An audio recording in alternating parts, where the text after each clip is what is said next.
Staff are concerned. They're wondering what's going on. We've gotten a lot of calls from staff. When are we going to be able to get back to our jobs? When are we going to be able to get back in the office?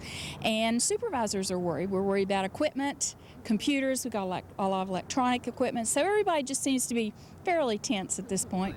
Panic struck workers and clients at the Kanawha County Health and Human Services office in Charleston on Monday. More than 250 employees and over 900 clients were affected by the closing.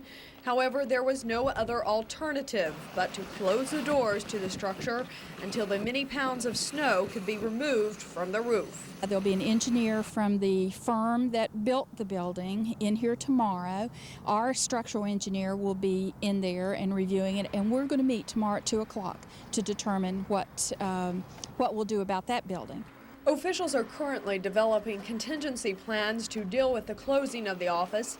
A temporary location and phone number will be announced later. However, the department asked if you have an emergency, help may be reached through 558-2367 or a toll-free number 1-800-642-8589. Sherry Richmond, WCHS-TV News 8, Charleston.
The sun came out and temperatures warmed, but there was still plenty of evidence of the great snow of 1993. It's still an uphill battle to dig out in the aftermath of the weekend's blizzard. The steeper the hill, the more rural the area, the worse the problem. Residents took matters into their own hands. I'd say we're pretty well cut off. We can see we got the battalion of shovelers here working our way up the hill. Some people apparently liked the snow well enough to take it with them as roads became passable. Passable, but slippery. Just moving my wheel to the left at half an inch took me right in there. And while neither snow nor well, the mail did not always go through. I just went out and checked the side roads, and it's piled up at least 4 or 5 feet from the mailboxes, and it's so slick, the ice is so deep, we just won't be able to make it. They didn't have to go outside at Frank Russo's car repair shop in Charleston to find trouble. The roof fell in. You have a motion detector, and it went off, and I guess the motion inside was the roof where it came down, and from the weight of the snow.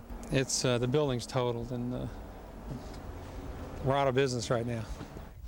The storm did bring out the positive aspect of neighbor helping neighbor, and there was time for fun, even if it was not a good idea to throw a snowball at your mother. Oh, say you're sorry. I'm sorry, Mom.